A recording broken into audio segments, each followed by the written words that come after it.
ICC একটা হুমকিও দিয়ে রেখেছিল অস্ট্রেলিয়াকে, তো আসলে ওইভাবে হুমকি দেওয়ার কোনো সুযোগ পায় না। ইন্ডিয়া অস্ট্রেলিয়ার থেকে তুলনামূলকভাবে হয়তো একটু কম শক্তিশালী। এইসব টিমের থেকে কিন্তু অনেকটা তুলনামূলকভাবে ওরা একটা সহজ গ্রুপে পড়েছে। আমিও প্রায় আশা ছেড়েই দিয়েছিলাম, হ্যাঁ ইংল্যান্ড হয়তো বা বাদ পড়েই যাচ্ছে। যখন ফ্র্যাঞ্চাইজি টুর্নামেন্ট থাকে না বা ওই ফাঁকে হচ্ছে খেলাগুলো ফালায়। স্বাগতম ক্রিকফ্রেন্ডের নিয়মিত আয়োজন টোটাল ইম্প্যাক্ট। আমি সৈয়দ সামি আছি আপনাদের সঙ্গে। আমরা জানি যে টি-20 বিশ্বকাপ চলছে।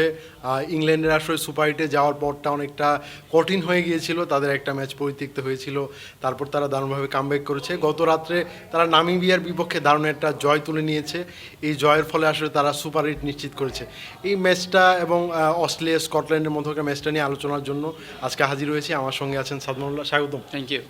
ইংল্যান্ড অনেক কষ্টে আসলে সুপার এইটে জায়গা করে নিয়েছে।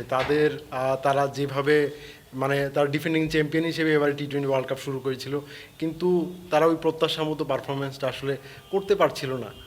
এটার পেছনে কারণটা কি মনে হয় আপনার? ইংল্যান্ডের গ্রুপটা তুলনামূলক সোজা ছিল, মানে অস্ট্রেলিয়া ছিল তাদের একমাত্র মেইন প্রতিপক্ষ, কিন্তু তাদের আসলে মেইন প্রতিপক্ষ হয়ে উঠেছিল বৃষ্টি। প্রথম ম্যাচটা তারা স্কটল্যান্ডের সাথে বৃষ্টির জন্য পরিত্যক্ত হয়েছে, যেই ম্যাচটা ধরা হচ্ছিল যে হয়তো ইংল্যান্ডের জিতার কথা, মানে স্মুথলি তারা জিতে হচ্ছে সেকেন্ড রাউন্ডে যাবে, কিন্তু সেইখানে বৃষ্টির ফলে ওই ম্যাচটা পরিত্যক্ত হয়ে যায়। যদিও স্কটল্যান্ড ওই ম্যাচে ভালো খেলছিল অনেক, তারা বৃষ্টির আগে 10 ওভারই প্রায় 90 রান। কিন্তু মানে ফেভারিট হিসেবে ইংল্যান্ডকেই আসলে ধরা হচ্ছে যে ইংল্যান্ড স্কটল্যান্ড ম্যাচ হবে। ওই ম্যাচটা আসলে বৃষ্টির জন্য পরিত্যক্ত হওয়াতে তারা এই যে পয়েন্ট ভাগাভাগি হতে তারা আসলে একটা মানে বিপাকে পড়ে যায়। অন্যদিকে আবার স্কটল্যান্ড ওমানের সাথে জিতে গিয়েছিল, যার ফলে হচ্ছে তাদের তাদের আরও অ্যাডভান্স হওয়ার জন্য মানে সমান সমান হয়ে যায়। গতকালকের ম্যাচটাতেও কিন্তু বৃষ্টি হচ্ছিল, বৃষ্টি হওয়ার সম্ভাবনা ছিল, মানে বৃষ্টি হচ্ছিল প্রথম দিকে, বৃষ্টি হয়ে কাট অফ টাইমে ম্যাচটা আসলে 11 ওভারে গিয়েছিল। সেইখানে আবার তারা 8 ওভার খেলার পরে আবার হচ্ছে বৃষ্টি নামে, পরে 10 ওভারে নেমে আসে ম্যাচটা। ম্যাচটা চলে আসে। কিন্তু ইংল্যান্ড আসলে মানে আহত সিংহের মতোই আসলে আবার তারা মানে লাস্ট বেঁচে ওঠার জন্য যেভাবে হান করা লাগে সেভাবেই হান করেছে। তারা প্রায় 10 ওভারে 122 রান তুলে ফেলেছিল, যেটা ডিএলএস মেথডে 126 দরকার ছিল নামিবিয়ার, যেটা একটা পাহাড় সমান, অনেক বিশাল একটা সময়। বিশাল। সেখানে ফিল সল বা জর্জ বাটলারের উইকেটটা তাড়াতাড়ি পড়ে যাওয়ার পরেও জনি বেস্ট্রো এবং হচ্ছে যেভাবে ধরে রেখে খেলেছেন, তাদেরকে ভালো একটা সংগ্রহ এনে দিয়েছে। ভালো পার্টনারশিপ করেছে। জনি বেস্ট্রো কালকে 18 বলে 31 রান করেছে, যেটি ছিল তার ওয়ার্ল্ড কাপের ক্যারিয়ারের হাইয়েস্ট রান। এখন আর হ্যারি ব্রুক তো পুরা ইনিংস আসলে সব মিলিয়ে ইংল্যান্ডের ব্যাটাররা আসলে নিজেদের ফর্মটা দেখানোরই আসলে সুযোগ পাচ্ছিলেন না। পেয়েছেন। হ্যাঁ, বৃষ্টি। আমরা এই যে কালকে স্কটল্যান্ড এবং অস্ট্রেলিয়ার মধ্যকার একটা ম্যাচ ছিল, স্কটল্যান্ড যদি অস্ট্রেলিয়াকে হারিয়ে দিতে পারতো তাহলে ইংল্যান্ডের সমীকরণটা আরও অনেকটাই কঠিন। হ্যাঁ, ইংল্যান্ড তাদের কাজটা করেছে, তাই করেছে, কিন্তু এরপরে আবার তাদের অস্ট্রেলিয়ার দিকে তাকিয়ে থাকতে হচ্ছিল। ওই ম্যাচটা কিন্তু অনেক ইন্টারেস্টিং হয়েছে, মানে স্কটল্যান্ড আগে ব্যাট করে 5 উইকেট হারিয়ে 180 রান সংগ্রহ করেছিল। এই লক্ষ্যটা পাড়ি দিতে অস্ট্রেলিয়াকে খেলতে হয়েছিল 19.4 ওভার পর্যন্ত। অস্ট্রেলিয়া আসলে খুব কষ্ট করে এই ম্যাচটা জিতেছে। লাস্ট ওভারে একটা ক্যাচ মিস হয়েছিল। হ্যাঁ, ক্যাচ মিস হয়েছে। সেই ক্যাচটা যদি ধরতো হয়তো ম্যাচের সিনারিও আবার চেঞ্জ হয়ে যেত। অস্ট্রেলিয়ার টপ অর্ডারে কিন্তু সবাই কিন্তু রান করতে পারেনি। আমরা জানি যে ট্রাভিস হেড ছাড়া নিচের দিকে ডেভিড ওয়ার্নার, তারপরে মিচেল মার্কাস স্টয়নিস, আমরা মার্কাস স্টয়নিস নিয়ে কথা বলছিলাম। মার্কাস স্টয়নিস কিন্তু আগের ম্যাচটাতে বলেছিলাম যে উনি ব্যাটে বলে যেই কোনোভাবেই ম্যাচ ঘুরিয়ে দিতে পারে। কিন্তু তার ব্যাট থেকে 59 রানের একটা ইনিংস এসেছে। হ্যাঁ, উনি এইবারে মানে ওয়ার্ল্ড কাপে দুর্দান্ত ফর্মে আছেন। স্টয়নিস আসলে মানে অস্ট্রেলিয়ার একটা বড় অ্যাসেট হিসেবে কাজ করছে। সো মানে অস্ট্রেলিয়া এই ম্যাচটা শুরুর আগে কিন্তু মাঠের বাইরে আরও অনেক ধরনের আলোচনা হয়েছে যে মানে অস্ট্রেলিয়া যদি ইচ্ছা করে যদি ম্যাচটা হেরে যেত তাহলে সেখানে আসলে আজকে স্টার্ক বলেছে এটা আসলে অনেকটাই মিডিয়া তৈরি করা, কারণ হ্যাজেলউড এইভাবে আসলে তিনি আসলে মজা করেই বলেছিলেন। একটা মানে একটা বড় প্রতিপক্ষ যদি পরের স্টেজে না থাকে তাহলে অন্য প্রতিপক্ষের জন্য অনেক বড় সুবিধা হয়। সেই কথাটাই আসলে তিনি ফান করে বলেছেন, বা এটা আমাদের মিডিয়া একটু সিরিয়াসলি জিনিসটা নিয়ে নিয়েছে। এটা আবার আইসিসি পর্যন্ত চলে গিয়েছে। আইসিসি বলেছে এরকম কিছু হলে মার্শকে নিষিদ্ধও করতে পারে। আইসিসি একটা হুমকিও দিয়ে রেখেছিল অস্ট্রেলিয়াকে, তো আসলে ওইভাবে হুমকি দেওয়ার কোনো সুযোগ পায় না। হওয়ার ফলে এইসব আসলে মানে কথাবার্তা ব্যান্ডার একটা মেন্টাল গেম খেলতেই পারে আসলে সবাই, এটা আসলে অন্যভাবে নিয়ে। আর ইংল্যান্ড কিন্তু অনেক বড় টিম, ইংল্যান্ড আসলে এইসবের উপরে তারা ইয়ে করছে না। তারা বৃষ্টির সমস্যাগুলো না হলে তারা হয়তো আরও খুবই ইজিলি চলে যেতে পারতো সুপার হিট। এখন আসলে ইংল্যান্ড যেহেতু এত চড়াই উত্তরায় পার করে সেকেন্ড রাউন্ডে গিয়েছে, এখন হয়তো তারা মেইন ফর্মটা ফিরে পাবে তাদের, যেই একটা তারা ডিফেন্ডিং চ্যাম্পিয়ন হিসেবে যেভাবে এসেছে, তার টিমটা যতটা স্ট্রং, তারা আসলে আমার মনে হচ্ছে যে তারা সুপার এইটে অনেক মানে ভালো একটা চান্স আছে সেমিফাইনাল বা ফাইনাল পর্যন্ত যাওয়ার জন্য। নামিবিয়ার কথা যদি বলি, তারা কিন্তু মানে গত 3-4টা টি-20 বিশ্বকাপে ওরা অংশগ্রহণ করছে, দারুণ একটা টিম। টিমটাতে ডেভিড ভিসে আছেন, যিনি ইংল্যান্ডের সাউথ আফ্রিকার সাবেক ক্রিকেটার, হ্যাঁ সাউথ আফ্রিকার সাবেক ক্রিকেটার।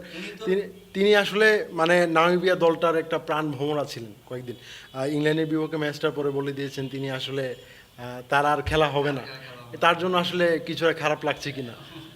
সুপার এইটে যেতে পারলে নামিবিয়ার জন্য আসলে বিশাল একটা কীর্তি হতে পারতো। আসলে কিন্তু নামিবিয়ার চান্স, স্কটল্যান্ডের চান্সটা বেশি ছিল। তারা যেভাবে ফাইট দিয়েছে অ্যাসোসিয়েট, তারা কিন্তু প্রতিটা ম্যাচেই ভালোভাবেই ফাইট দিয়েছে, ভালো ফাইট দিয়েছে। এখন মানে ওই নামিবিয়ার ডেভিড ভিসে, উনি 2016 সালে সাউথ আফ্রিকা থেকে অবসর নিয়ে হচ্ছে কোলপাকে উনি সাসেক্সে চলে যান। এরপরে আবার 2021 সালে হচ্ছে নামিবিয়া, 21 সালে নামিবিয়া, আর নামিবিয়ার হয়ে 21 সালে এবং 22 সালে টি-20 ওয়ার্ল্ড কাপ, সেখানে কিন্তু তিনি দুর্দান্ত করেছেন। উনি কিন্তু নামিবিয়ার হয়ে টি-20 ওয়ার্ল্ড কাপে হাইয়েস্ট রান গেটার এবং হাইয়েস্ট উইকেট টেকার। মানে অ্যাজ এ অলরাউন্ডার হিসেবে তিনি যেভাবে সার্ভ করেছেন নামিবিয়াকে, তাদের জন্য আসলে খুবই ব্লেজিং। ওনার বাবা মনে হয় নামিবিয়ার হ্যাঁ, বংশগত ছিলেন, সো উনি আসলে ওই সূত্রেই হ্যাঁ সাউথ আফ্রিকা দলে ওই সময়টা আসলে সুযোগ পাওয়ার তার আসলে ছিল না, কারণ তার মতো এরকম অলরাউন্ডার টাইপের বেশ কয়েকজন ছিলেন। এই কারণে হয়তো সিদ্ধান্ত নিয়েছিলেন নামিবিয়ার হয়ে খেলার জন্য। দেখেন এই যে ইউএসএ টিমে কোরি অ্যান্ডারসন খেলছেন, নিউজিল্যান্ডের যিনি ইয়াতে ছিলেন, উনি কিন্তু যেহেতু ইউএসএ সুপার এইটে চলে গিয়েছে, কোরি অ্যান্ডারসন এখন আরও সুযোগ আছে নিজেকে ফ্লারিশ করার ইউএসএর হয়ে। কোরি অ্যান্ডারসন এখনো পর্যন্ত আসলে তার বেস্ট পারফরমেন্সটা এখনো আসেনি না, মনে হচ্ছে যে লাগেইনি, মানে এর আগেই তারা ইউএসএ বোলিং বা ব্যাটিং দিয়ে তারা এমনভাবে পারফরমেন্স করছে, কোরি অ্যান্ডারসন আসলে অতটা প্রয়োজন হয়নি। কিন্তু কোরি অ্যান্ডারসনের হার্ড হিটিং একটা ব্যাটার, উনি ইউএসএ টিমে থাকাটা কিন্তু অনেক বড় ব্যাপার। নামিবিয়ার ক্ষেত্রে আসলে এরকমই ছিল, ডেভিড ভিসে সারা বছর জুড়ে বিভিন্ন ফ্র্যাঞ্চাইজি টুর্নামেন্ট খেলে বেরিয়েছেন, আর সব টুর্নামেন্ট খেলেছেন। ওনার যে এক্সপিরিয়েন্স, কালকে দেখবেন আপনি যখন নামিবিয়া টার্গেট চেস করতে নামে, কিন্তু নামিবিয়ার ওপেনার একজন রিটায়ার করে চলে উইসেকে, হ্যাঁ প্রথমবারের মতো টি-20 ওয়ার্ল্ড কাপে যিনি একজন রিটায়ার আউট হয়েছে। তারপরে 12 বলে 27 রানের একটা কেমিও ইনিংস খেলেছেন নামিবিয়া। আসলে এটা আসলে তাদের ব্যাটিংটাকে বুস্ট আপ করেছিল, তারপরে না হলে তারা কিন্তু মানে ট্রাই করেছে, তারা আসলে খুব ভালো চেষ্টা করেছে। উনি এই ওয়ার্ল্ড কাপে কিন্তু ওমানের এগেনস্টে হচ্ছে সুপার ওভারে চলে গেছে। সুপার ওভারে গিয়ে হচ্ছে তিনি চেষ্টা করেছিলেন যে যাতে মানে ওর পাওয়ার হিটিংটা আসলে কাজে লাগাতে চেয়েছিল না, মানে দুই সেক্টরেই পারফরমেন্স করেছিলেন সুপার ওভারে, বোলিং ব্যাটিং দুটাতেই পারফরমেন্স করে আসলে এই ম্যাচটা মানে জিতেছিলেন। আমরা এখন যদি বলি যে ইংল্যান্ড আসলে সুপার হিটে যে চলে যাচ্ছে, তাদের প্রতিপক্ষ হিসেবে কারা কারা হতে যাচ্ছে, আমরা জানি যে ওয়েস্ট ইন্ডিজ, সাউথ আফ্রিকার মতো এবং ইউএসএ, যুক্তরাষ্ট্র, তারা আসলে তাদের বিপক্ষে খেলতে হবে ইংল্যান্ড। তাদের জন্য এটা কি আসলে অনেকটা ইজি হয়ে গিয়েছে যে তাদেরকে হারিয়ে তারা এখন আসলে নতুনভাবে তাদের ছকটা গুছাতে পারবে? একটা প্রেশারে ছিল যে সুপার এইটে যাওয়া নিয়ে একটা প্রেশার ছিল, এখন যেহেতু এখন একটা সুপার এইট কনফার্ম হয়ে গেছে, তারা আবার নতুনভাবে ছকটা তৈরি করতে পারবে যে সাউথ আফ্রিকা, ওয়েস্ট ইন্ডিজ বা যুক্তরাষ্ট্রের মতো দল আছে, কিন্তু ইন্ডিয়া অস্ট্রেলিয়ার থেকে তুলনামূলকভাবে হয়তো একটু কম শক্তিশালী। তাছাড়া মানে যদি অন্য একটা গ্রুপ যে আছে, ওইখানে বাংলাদেশ আর আফগানিস্তান, ইন্ডিয়া, ওদের মতো টিম আছে। বাংলাদেশ আফগানিস্তানের মতো টিমও কিন্তু অঘটন ঘটিয়ে দেওয়ার মতো টিম। এইসব টিমের থেকে কিন্তু অনেকটা তুলনামূলকভাবে ওরা একটা সহজ গ্রুপে পড়েছে। আর সুপার এইটে বা নকআউট স্টেজে অনেক সময় সাউথ আফ্রিকা চোখ করে, সো ইংল্যান্ড এইসব মেন্টালি একটু এগিয়ে থাকবে, যেহেতু তারা ডিফেন্ডিং চ্যাম্পিয়ন, তাদের এই সব মানে বড় ম্যাচ খেলার অভিজ্ঞতা অনেক বেশি। 19 বিশ্বকাপের ফাইনাল তারা জিতেছে, কি একটা মানে সুপার ওভারের যে একটা ঘটনার মধ্য দিয়ে, এইগুলো আসলে তাদের আসলে ঘাবড়ানোর কিছু নেই সুপার এইটে। তাদেরকে নিয়ে আসলে ডাউট করার কোনো অপশন ছিল না। এইবার ওয়ার্ল্ড কাপটায় আসলে এত অঘটন ঘটছে যে আমরা ধরেই নিয়েছিলাম বৃষ্টি যে কালকে যেভাবে হচ্ছিল হয়তো আরেকটা অঘটন ঘটে যাচ্ছে, একটা বড় টিম হয়তো। আমিও প্রায় আশা ছেড়েই দিয়েছিলাম, হ্যাঁ ইংল্যান্ড হয়তো বা বাদ পড়েই যাচ্ছে। বন কিন্তু একটা টুইট করেছিলেন যখন ওই যে ফ্লোরিডাতে আবার 3 নাম্বারের মতো ম্যাচ এই টুর্নামেন্টে ওয়াশ আউট হয়ে যায়, যে কানাডা ইন্ডিয়ার মধ্যে ম্যাচ আছে, যে পুরা মাঠ কেন কাভার করা যাচ্ছে না, বা মানে আইসিসি কেন এরকম সময় খেলা ফেলাচ্ছে, যে সময় যে হিসাব করে খেলা আমরা জানি যে ওয়ার্ল্ড কাপগুলো আসলে অক্টোবর নভেম্বরের দিকে হতো, আইসিসি এগুলা মানে একটু এগিয়ে যে আনার ফ্র্যাঞ্চাইজ আসলে সারা বছর ফ্র্যাঞ্চাইজি খেলার টুর্নামেন্ট খেলাগুলা হওয়ার ফলে বিশেষ করে আইপিএলের একটা ফিক্স উইন্ডো থাকার ফলে অন্য সবগুলাই আসলে মানে একটু ওলটপালট হয়ে যায় যখন ফ্র্যাঞ্চাইজি টুর্নামেন্ট থাকে না, বা ওই ফাঁকে হচ্ছে খেলাগুলা ফালায়। আমরা জানি যে চ্যাম্পিয়ন্স ট্রফিটা আগামী মার্চ এপ্রিলের দিকে হবে আর কি। আইসিসি চাচ্ছে সবগুলো টুর্নামেন্ট একটু এগিয়ে আনার জন্য, আগে আনার জন্য। কিন্তু এইটার ফলে ধীরে ধীরে আইসিসি যেহেতু প্ল্যানিংটা করছে, এই কারণে অনেক উলট পালটের মধ্যে দিয়ে যেতে হচ্ছে। এই বৃষ্টির টাইমে হয়তো বা পরবর্তীতে এই সব টাইমে আইসিসি চাইবে যে এই ওয়ার্ল্ড কাপের মতো বড় টুর্নামেন্ট নাও করতে চাইবে। আমরা জানি যে আগামীকাল বাংলাদেশ এবং নেপালের মধ্যকার দারুণ একটা ম্যাচ হবে। এই ম্যাচে আসলে কি আশা করছেন? আর আশা তো অবশ্যই জয়ের আসলে বিকল্প নেই, কারণ যত ইয়া হোক এখনো কিছু কিছু ইকুয়েশন আছে যেগুলাতে হয়তো বাংলাদেশের বাংলাদেশ জিতে পারে। বাংলাদেশ যদি বিগ মার্জিনে নেপালের বিপক্ষে হারে তাহলে বা নেদারল্যান্ডেরও জিততে হবে, শ্রীলঙ্কার এগেনস্টে অনেক বড় ব্যবধানে।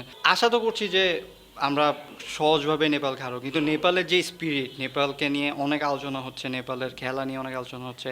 আজকে নেপালের ক্রিকেট বোর্ডের প্রেসিডেন্ট আমাদের সাথে রিপোর্টারের সাথে ওয়েস্ট ইন্ডিজের কথা বলেছেন যে তারা আসলে অনেক প্রাউড যে নেপাল এত দূর চলে এসেছে, বা এতভাবে ফাইট দিচ্ছে যে মানে এত বড় বড় দলগুলো। তাদের পার্লামেন্টের এমপিরা তারা নেপালে জার্সি পরে পার্লামেন্টে অফিস করছেন, এই তাদের এগুলা হচ্ছে অনেক বড় অ্যাচিভমেন্ট। এই কথাগুলো কিন্তু তিনি বলেছেন যে বাংলাদেশের সাথে তারা রেগুলার কেন খেলছে না, মানে বাংলাদেশের সাথে তারা একটু আক্ষেপ থেকেই যায় আসলে। বলেছে যে আমরা বাইরের সিরিজ খেলতে চাই, কিন্তু মানে কেন নেইবারিং কান্ট্রি হিসেবে বাংলাদেশ, ইন্ডিয়া, পাকিস্তান, শ্রীলঙ্কা মানে এফটিপিতে ওই সুবিধাটা এই অ্যাসোসিয়েট কান্ট্রিগুলো পায় না। একই অবস্থা যুক্তরাষ্ট্রেরও, তারাও আসলে এইভাবে যুক্তরাষ্ট্র আসলে এইবার যেহেতু মানে এত ভালো একটা পারফরমেন্স দিয়েছে, আমার মনে হয় যুক্তরাষ্ট্র আবার আইসিসির সাথে কথা বলবে। ভাইয়া যুক্তরাষ্ট্র যেহেতু একটা বড় দেশ, তাদের বোর্ড যদি শক্তিশালী হয়, তাদের বোর্ড সরকার থেকে যদি বোর্ডের ফাইন্যান্সিয়ালি হলেও কিন্তু আইসিসি চাইবে যে যুক্তরাষ্ট্র ক্রিকেটে থাকুক, ভালো করুক। হ্যাঁ, সো তাহলে কিন্তু আমাদের ক্রিকেটের ভালো।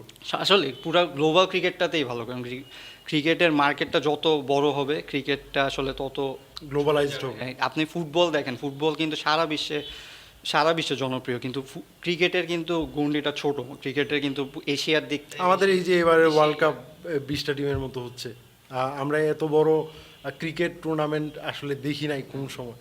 আর না খেলেও না, আপনি 20টা টিমের মধ্যে আপনি দেখেন 10টা টিম হচ্ছে আপনি মনে করেন শক্তিশালী, যারা রেগুলার হয়তো খেলে, আর বাকি 10টা টিম যে বাছাই পর্ব খেলছে বা অ্যাসোসিয়েট কান্ট্রি, তাদের অনেক চড়াই উতরাই পার হয়ে আসলে বিশ্বকাপের মতো টুর্নামেন্টে খেলতে হচ্ছে। যে ছোট ছোট দলের সাথে খেলে, যারা আসলে শখের বসে হয়তো খেলে, যেমন দেখেন মানে উগান্ডার মতো টিম, বা ইভেন ইউরোপের স্পেন, ব্রাজিল, এদের সাথে জার্মানি, ওরাও আসলে ক্রিকেট খেলে। কিন্তু ওগুলো আসলে তাদের কতটা এফেক্ট করে না। তারা যদি এই যে বড় বড় যে নেপাল যদি আসলে অন্যান্য এশিয়া কাপের মতো ইয়াগুলো খেলতো, আফগানিস্তানের সিরিজ খেলতে পারতো, বাংলাদেশের সিরিজ খেলতো, তাদের আসলে আরও হয়তো ভালো হচ্ছে পারফরমেন্স হতো গ্লোবাল ইভেন্টে এসে। আসলে আমরা আশা করি নেপাল ভালো করুক, তাদের ক্রিকেটে এগিয়ে যাক, তবে কালকের ম্যাচটা যেন বাংলাদেশ জিতে। হ্যাঁ, কালকে আমাদের আবার ঈদের দিন।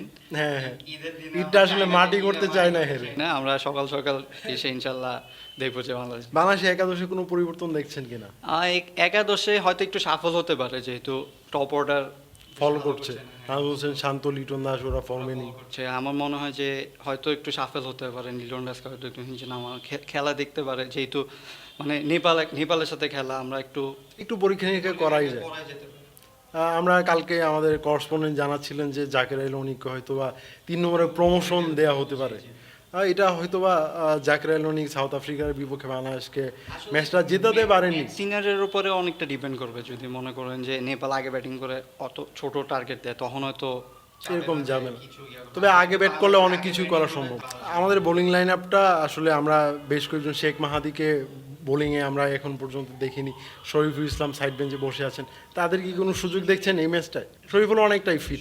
শরীফুল অনেকটাই ফিট। এখন আসলে নেপালের এগেনস্টে সেন্ট ভিনসেন্টেই তো খেলা, মনে হয় সেন্ট ভিনসেন্টেই খেলা। সো আমার এর আগের ম্যাচটা যেহেতু নেদারল্যান্ডের সাথে জিতেছি, আমার মনে হয় না যে হয়তো বেশি একটা পরিবর্তন আসবে, বা শেখ মেহেদী হয়তো খেলাতেও পারে, আবার জাকের আলী অনেক তো আছেন।